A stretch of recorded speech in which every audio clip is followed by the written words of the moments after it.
Alright, what's up guys? New YouTube video is right there with some prep updates. We are now, is it 5 weeks, 6 weeks? I think almost 6 weeks into prep. And and this morning I woke up at again 69.85, which is now the second rating in this prep where I'm below 70. And as I said, once I go below 70, things will get more, more freaky, more interesting and so on. So that is, very exciting. So overall, prep is still going very well. And that is honestly a big takeaway. What I've learned from all the previous preps is honestly first of all, each prep is different, but I also feel like each prep gets easier in a sense, because you just get better at managing all those things, knowing at what stages, how you should feel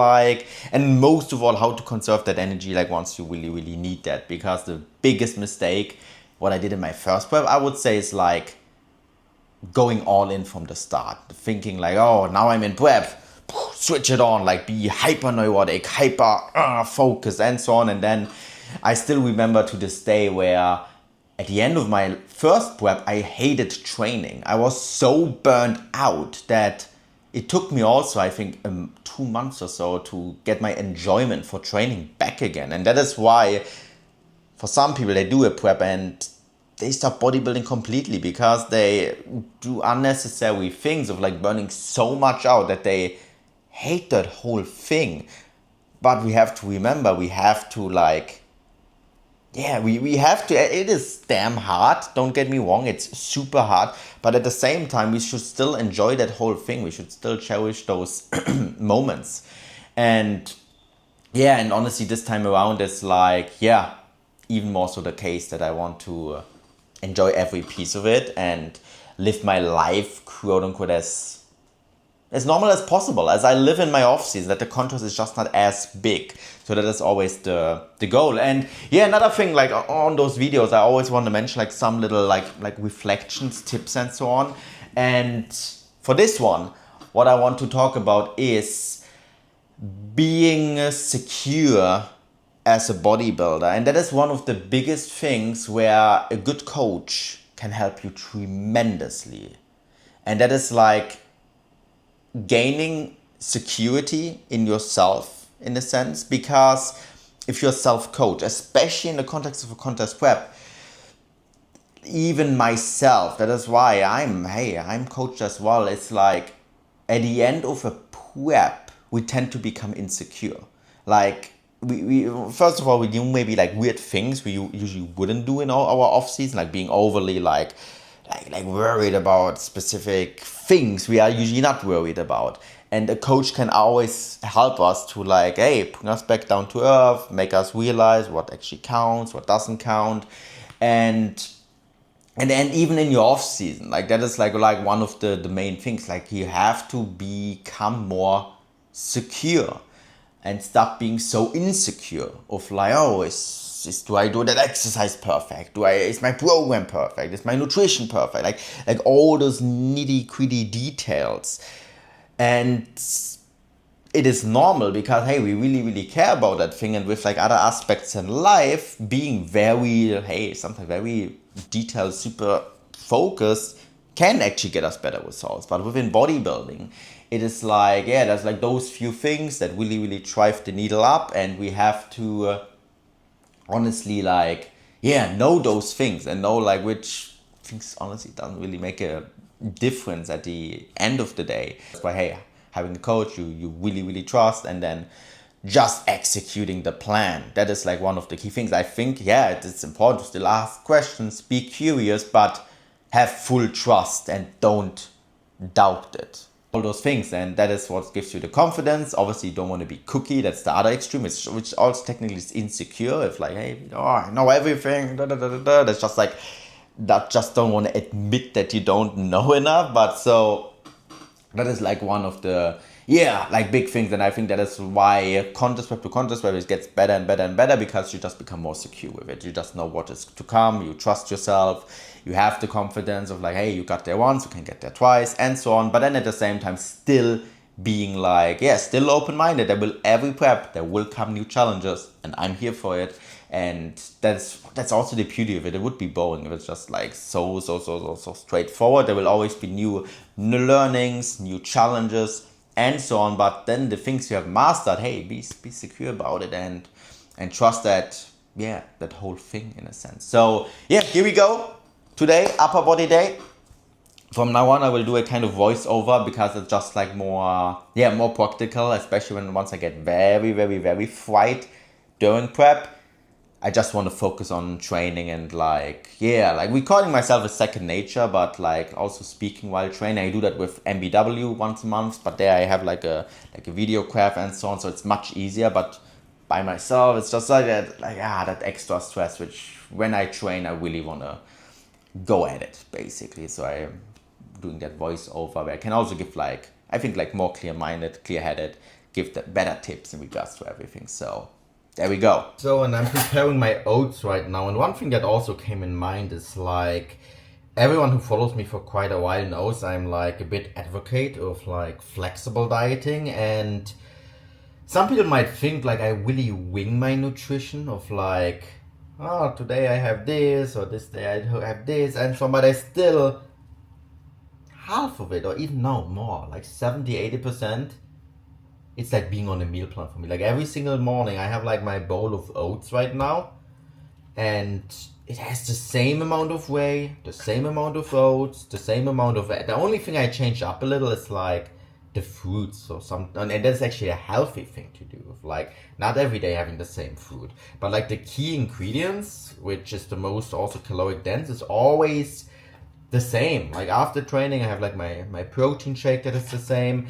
The only thing though which is different is like, it's like my dinner. So every day that switches up a little bit, but that is usually the easiest way for me, and where I can adhere the best to a diet is like not every day having the same dinner, but it's a variation of like 3 things. So one day I have like my chicken rice, maybe with a toasty. Another day I have like a sweet potato, chicken.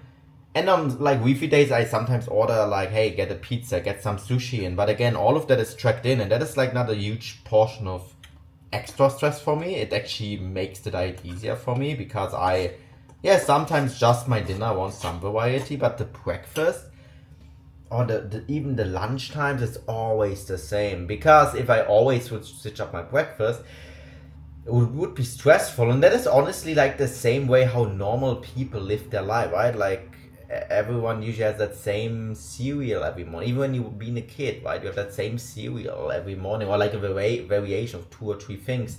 And the same thing with dinner. Sometimes you have like your usual things you have for dinner, but some days you just want to have something totally else. And I think that is the best way how flexible dieting works, of like still having those key things that you eat, you still having that structure. You don't try like, oh, today I have cereal, oh, today I have like omelette, oh, today it would stress me out, because every time I have to calculate again, oh, okay, do I have enough protein, this and that. But this way, if I every day have more or less the same breakfast, the lunch, I know by the end of the day how much protein I have to eat. It's usually, hey, how much is it, like 40, 50 grams what I have left, sometimes 60, and I know whatever I eat, I hit that protein, and if I don't, I just have a protein shake on top. And this way, makes it easiest for me personally. Like that is how I would recommend it for most people as well, because this way you can actually, adhere to the diet also from a health perspective. That's why meal plans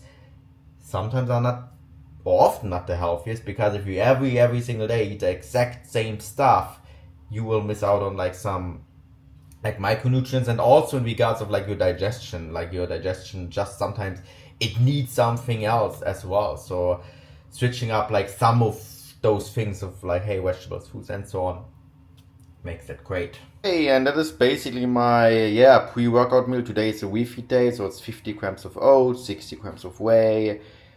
Don't remember how much. Banana, papaya, kiwi, some berries, some dark chocolate, and now I put like some honey on it, some nut butter, and some salt, and that is it. So just to give you guys an idea, right? Again, I'm not a fan of like, even for my clients, I never do meal plans, just because yeah, it's just not, because like the thing is with all that counts is technically, it's right, it's the macros, and then the person knows the best what they enjoy eating, what they digest well, and then boom, just pick that. But again, like yeah, obviously I give like instructions and tips of like yeah, like that every meal has like enough protein, every meal has like somewhat of micros and so on. And if all those basic things are covered, that is fine. And also there's also the other extreme of like, especially in prep, where people just try to volume, like bulk eat, like oh, like eating kilo vegetables in a meal or something crazy like that. Well, right, that's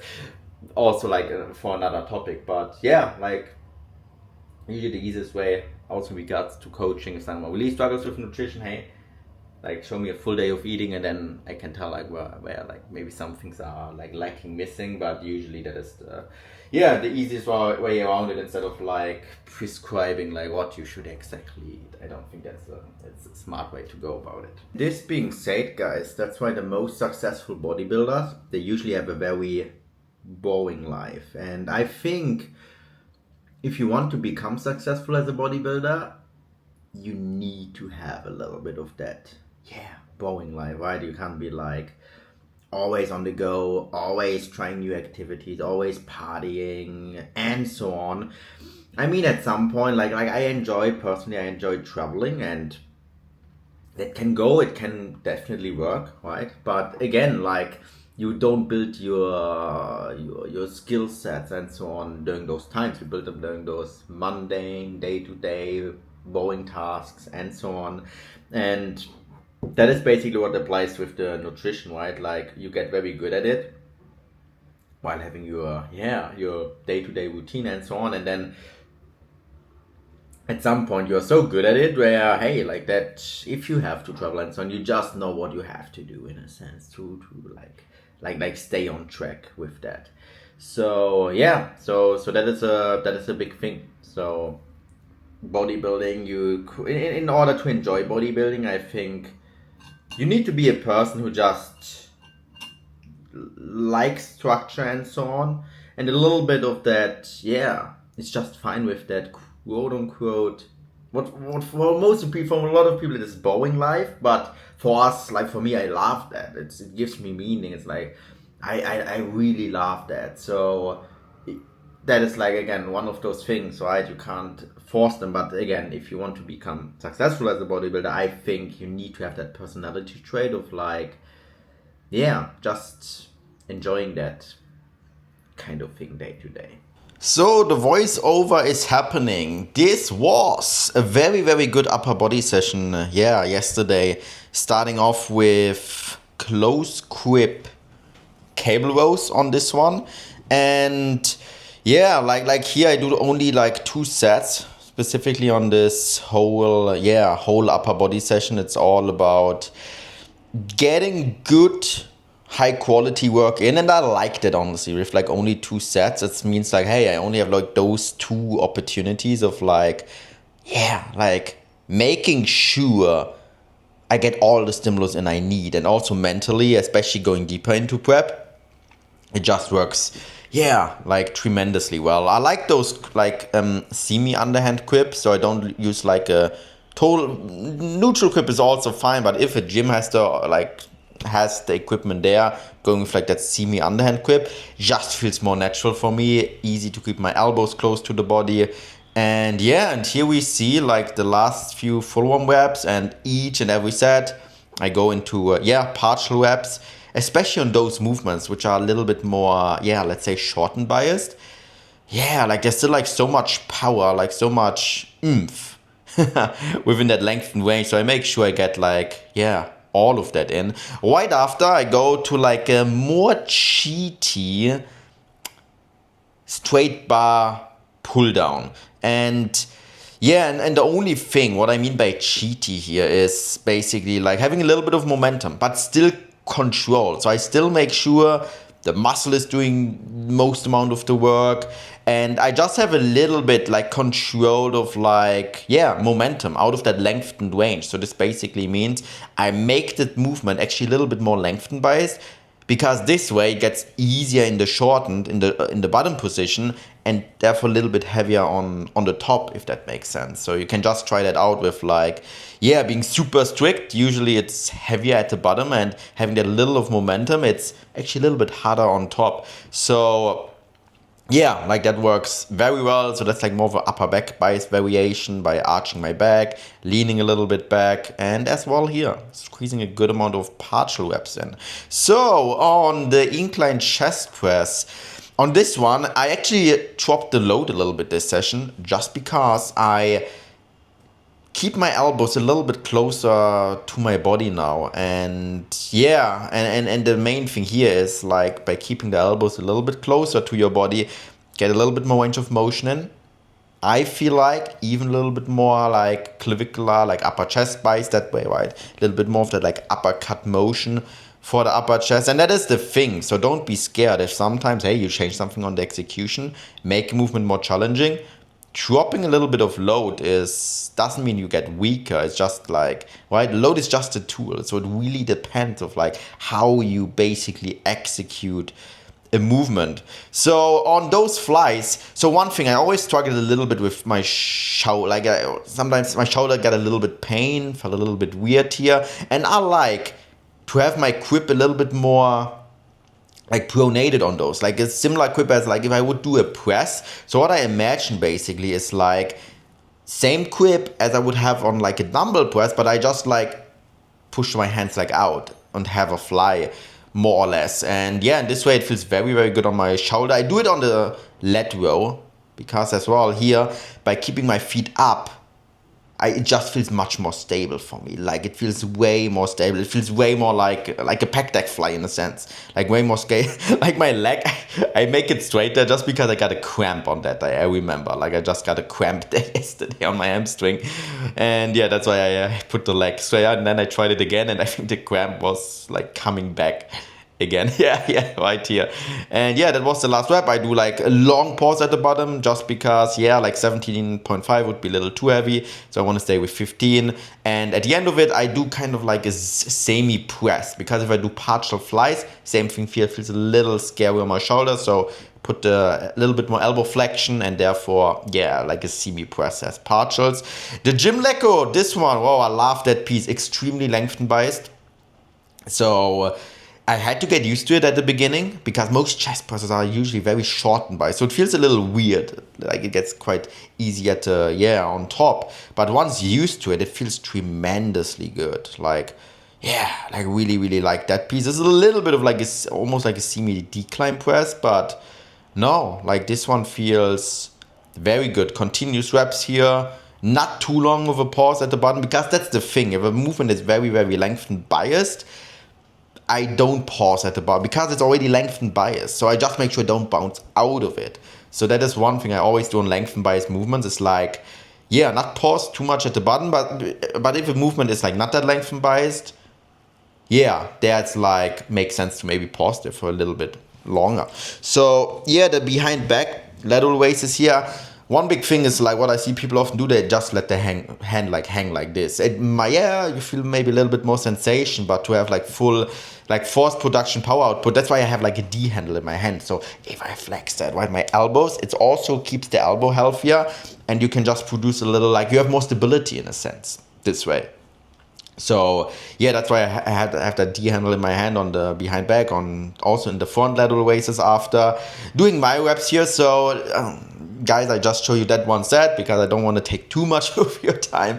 I know like seeing all those myo set sequences can be a little bit much, so I just show you that on this one movement here, so you can just get an idea of like how long I rest in between the sets. Usually around 30 seconds. On laterals I rest a little bit longer, just because on lateral raises, that's the only movement with my reps where I need a little bit longer rest in order that I can complete like good quality, like 3 or 4 repetitions again. So that's the thing with my reps. I wouldn't say you should have like a standardized, exactly 20 seconds, exactly 50 seconds.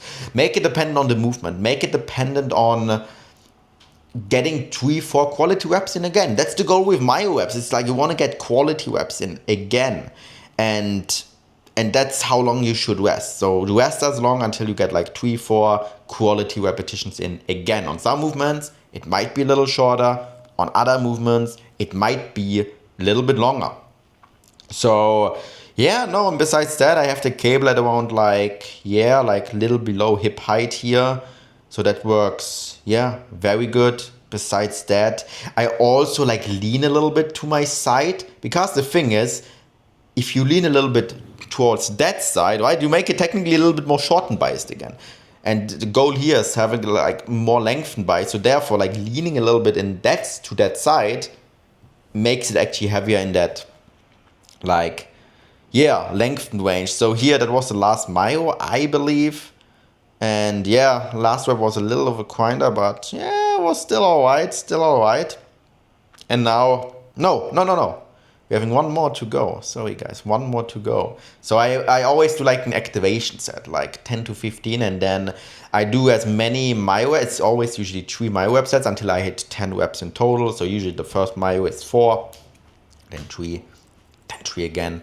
And then I go into partial reps. So again, it works so well. It might feel weird at the beginning doing myo reps, but after some time you get so used to it, and I don't want to go back to like traditional sets because I just get the same out of it while conserving energy, saving time, and yeah, it just feels good. And I get good quality volume in as well, because that's what counts. Is like those, especially on those movements, like single joint movements, like those last few repetitions, I feel, which really build the muscle. Different for like things like a leg press, RDL. There I feel like even 4 or 5 reps in reserve are like quite stimulative. But on those movements, I think like 4 or 5 reps in reserve, not as stimulative. So I think it's really muscle group dependent in a sense. So yeah, now I do like the in front of body lateral. So the other one behind the body is a little like more the interior side of the front delt, little anterior delt. This one is more the rear, a little bit of rear delt, but most of the rear side of the lateral head. And yeah, I also like twist a little away from the cable. So same thing here to make it even more lengthened bias, kind of like getting my sword out in a sense. That's what I imagine here. And yeah, that was just the myo app. And here I thought like I also had like those like a dumb skull crusher machine, but for some reason I didn't export it on my phone. So I just show you like a single arm overhead triceps. That feels so amazing with that like tennis ball what my gym has. I use this hand to like stabilize, because doing it against the machine, like that feels like just a little weird for me. So I love it to like boom, put it within the mid-scapular plane, my arm, putting my hand here, and then just going at it. Feels so good. Happy for my elbow. I tried the machine before still in the off season, but it gave me a little elbow pain, and this one just works so well. So yeah guys, leaving it here. That is all, and yeah, see you in the next one.